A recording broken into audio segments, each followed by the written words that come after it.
राज्यातील कर्जबाजारी शेतकऱ्यांना पुन्हा महात्मा फुले कर्जमाफी योजनेच्या निकषानुसारच मदत दिली जाणार असून यापोटी सरकारवरती 22 ते 27 हजार कोटींचा आर्थिक भार पडणार आहे। निकषानुसार सुमारे 35 ते 40 लाख शेतकरी या योजनेमध्ये पात्र ठरतील। 2 लाखांपर्यंतचं थकीत कर्ज असलेल्या शेतकऱ्यांचं संपूर्ण कर्ज सरकार भरणार आहे, अशी माहिती मंत्रालयातील सूत्रांनी दिली आहे। राज्यातील शेतकऱ्यांसाठी आज दिवसभराच्या सकाळच्या ठळक व झटपट बातम्या। शेतकऱ्यांसाठी अतिशय महत्त्वपूर्ण अपडेट आलेला आहे, त्यामुळे व्हिडिओला कुठे स्किप न करता शेवटपर्यंत बघा।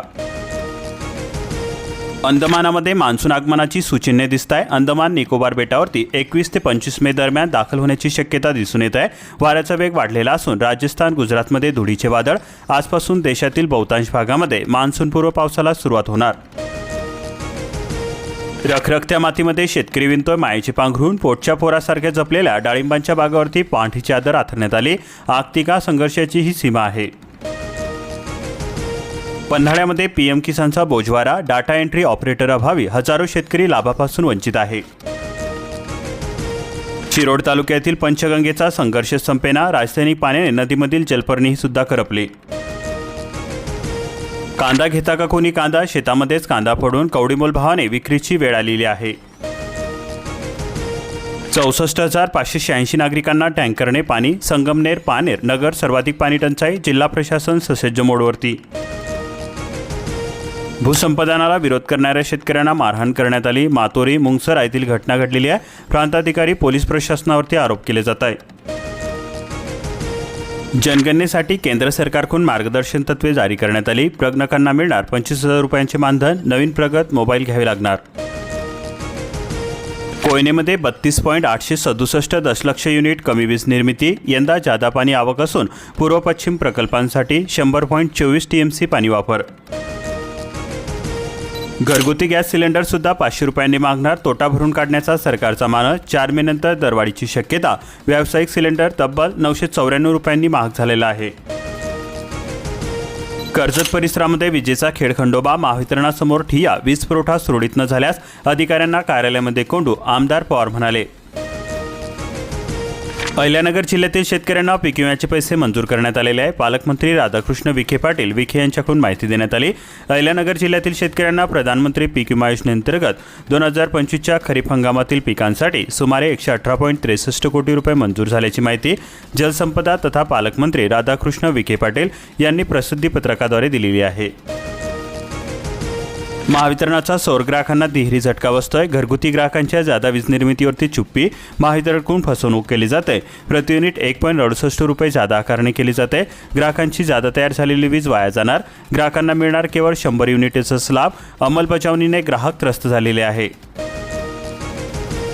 9 राज्यांमध्ये वादळी पावसाची हजेरी। उन्हापासून मोठा दिलासा मिळतोय। अनेक भागांमध्ये झाडे कोसळलेली असून पत्रे उचकटले।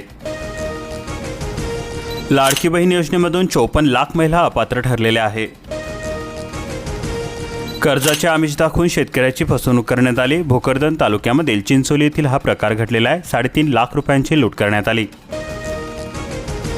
LPG दरवाढीने साखर मागणीमध्ये घट झालेली असून USDAच्या वार्षिक अहवालामध्ये भारतासाठीचा अंदाज व्यक्त करण्यात आला। साखर उतार्यामध्ये सुधारणा। सोयाबीन दरवाढीचा फायदा साठवणूकदारांना होतोय। आर्थिक गरजेच्या निवडणुकीमधून शेतकऱ्यांनी विकले सोयाबीन। हापूस आंब्याचे दर आवक्यामध्ये असून प्रति डझन 500 ते 800 रुपये। आवकेमध्ये मोठी वाढ झालेली आहे। केळीचे दर हे टिकून आहे। प्रति क्विंटल 1200 ते 2100 रुपये दर मिळतोय। वीज समस्या न सुटल्यास उद्योजकांचा आंदोलनाचा इशारा देण्यात आला। महावितरण औद्योगिक ग्राहकांची स्वागत सेल बैठक। इराणला टोल दिल्यास निर्बंध। अमेरिकेचा इशारा देण्यात आलेला आहे। सर्व जहाज कंपन्यांवरती बंदी घालण्यात आली। क्रिप्टोसारखे डिजिटल चलन, धार्मिक किंवा चॅरिटेबल देणग्या, इराण दूतावासामध्ये केलेल्या पेमेंटवरती सुद्धा बंदी घालण्यात आली। उष्णतेची लाट। उन्हाळ्यामधील कपाशी लागवड प्रभावित झालेली असून तापमानामध्ये बियाणे जळण्याची भीती। मान्सूनपूर्व पेरणीकडे शेतकऱ्यांची पाठ फिरवलेली आहे। एसटी बसमध्ये ज्येष्ठांना प्रवास हा मोफत मिळतोय, पण 2 रुपयांसाठी कटकट वाढलेली आहे। बुलढाणा जिल्ह्यातील अनेक बस स्थानकांमध्ये घाणीचे साम्राज्य असून ज्येष्ठ नागरिक व वाहकांमध्ये दररोज होत आहेत वाद। फेब्रुवारी महिन्यांपासून सोयाबीन दरामध्ये चढउतार। एप्रिलमध्ये गाठला उच्चांक। कारंजामध्ये दर हे 6,200च्या पार गेलेले आहे। दरवाढीनंतर सुद्धा आवक ही स्थिरच आहे। 3 लाखांचे कर्ज, 5% व्याज, कारागिरांनो बिनधास्त वाढवा व्यवसाय. शासनाची योजना केवळ आर्थिक मदतच नव्हे तर कौशल्य विकासाचे सुद्धा प्रशिक्षण मिळणार. सटाण्यामध्ये 600 कोंबड्यांचा उष्माघाताने मृत्यू झालेला असून अंबासन येथील हा प्रकार घडलेला आहे. व्यावसायिक चिंतेमध्ये काळजी घेण्याचे आवाहन. संशोधन केंद्रामध्ये होत आहे हळदीच्या 5 लाख रुपयांची निर्मिती. हेमंत पाटील यांच्या हस्ते ध्वजारोहण. जालना जिल्ह्याचा 100% विकास निधी खर्च, 18,000 शेतकऱ्यांना 82 कोटींचे अनुदान मिळणार. पालकमंत्री पंकजा मुंडे म्हणाले 44,000 नागरिकांना महाराजस्वचा लाभ मिळणार. 73 भूधारकांच्या जमिनीचा सक्तीने ताबा, 7 दिवसांमध्ये हस्तांतरणाचे आदेश देण्यात आले. पिंपळगावमध्ये शेतकऱ्यांच्या सुरुवातीला विरोध झाला, नंतर संमती मिळाली. अखेर MRI सुरू करण्यात आला. गोरगरिबांचे 4 ते 10,000 वाचणार. जिल्हा रुग्णालयातील सेवा झाली कार्यान्वित. काळ्या खुशीमधल्या लेकरांना जाणवायची धडपड, फळबाग वाचवण्यासाठी बळीराजाचा अजब जुगाड. यूपीच्या धर्तीवरती खतांचे लिंकिंग हे बंद होणार. शासनासोबत मापताची सकारात्मक चर्चा करण्यात आली. कृषी सेवा केंद्रांचा संप मागे घेण्यात आला. अमरावती जिल्ह्यामध्ये वाहिले वादळी वारे, अनेक भागांमध्ये झाडे कोसळली. अमरावतीमध्ये सायंकाळीच अंधार पडून वरुड शिरगावमध्ये साहित्य अस्ताव्यस्त झाले. 61 रुग्णांना मुख्यमंत्री सहायता निधीमधून 53.75 लाख रुपयांची मदत देण्यात आली. मुख्यमंत्र्यांच्या पुढाकारातून पेपरलेस प्रक्रिया, जिल्हा कक्ष व जलद निपटाऱ्यामुळे रुग्णांना मोठा दिलासा मिळतोय. पूरग्रस्त परिसरातील 10वी-12वीच्या विद्यार्थ्यांना परीक्षेचे शुल्क परत मिळणार. राज्य शिक्षण मंडळाचा पूरग्रस्त विद्यार्थ्यांना मोठा दिलासा मिळतोय. फळे पिकवण्यासाठी हानिकारक रसायनाच्या वापरावरती प्रतिबंध, वापर केल्यास कायदेशीर कारवाई. विभागाच्या माध्यमामधून धडक मोहीम.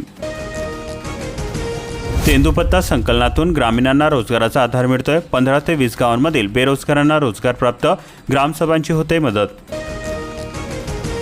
तांदळाचे गोदाम फुल झालेले असून 13 लाख क्विंटल धानाची उचल थांबलेली आहे. धान खरेदी येणार अडचणीमध्ये संस्थांची वाढली अडचण. रब्बीच्या एकरी धान खरेदी मर्यादेमध्ये अखेर वाढ झालेली असून 13 ऐवजी 20 क्विंटल प्रमाणे खरेदी. शेतकऱ्यांना मोठा दिलासा मिळतोय. नुकसान टाळण्यात झाली शेतकऱ्यांना मदत.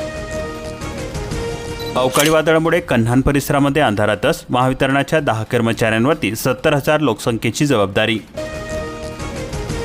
पशुपालनासाठी शेतकऱ्यांना आधार मिळतोय. 3 लाख रुपयांपर्यंत अर्थसहाय्य मिळणार. पशुसंवर्धन किसान क्रेडिट कार्ड योजना, नियमित परतफेड करणाऱ्यांना 0% व्याजदर. व्यावसायिक सिलेंडरच्या दरवाढीचा स्फोट होत असून चहाचा कप आता 12ला मिळणार. वडापाव 25 तर थाळीचा दर होणार 80 ते 120. 4 महिन्यांमध्ये 1380 रुपयांनी वाढ झालेली आहे. वारणा धरणांमध्ये गतवर्षीपेक्षा 1.62 TMC अतिरिक्त पाणीसाठा. अल्निनोच्या पार्श्वभूमीवरती प्रशासनाचे सूक्ष्म नियोजन. म्हैसाळ योजनेसाठी पाणी सोडले. जत पूर्वमध्ये टँकरला प्रस्ताव. लालफितीमध्ये विहिरींनी गाठला तळ. पाण्यासाठी भटकंती सुरू. तासगावमध्ये बेदाणा उत्पादकांची लूट थांबवा, अन्यथा सौदे उधळून लाव, अशा प्रकारची मागणी शेतकऱ्यांकडून करण्यात आली. ऊस, केळी व कापसाच्या कर्जदरामध्ये मोठी सुधारणा झालेली असून धोरण ठरवण्याचा अधिकार हा जिल्हा बँकेलाच हवा. खरीपपूर्व कामे अंतिम टप्प्यामध्ये आलेली असून मात्र डिझेल दरवाढीमुळे शेतकरी चिंतेमध्ये सापडले. सध्या बहुतांश शेती कामे ट्रॅक्टरच्या साहाय्याने होत असल्यामुळे खर्चसुद्धा वाढलेला आहे. महावितरणाचा वीजपुरवठा अचानक खंडित झाल्यास थेट फोन नकोस. सुरक्षिततेसाठी महावितरणाचे ग्राहकांना आवाहन केले जाते. 24 तास कार्यरत राहणार हा टोल फ्री क्रमांक. अशाच प्रकारच्या महत्त्वपूर्ण बातम्या दररोज जाणून घेण्यासाठी आताच आपल्या चॅनलला सबस्क्राईब करून बेल आयकॉनला ऑलवरती सेट करून घ्या.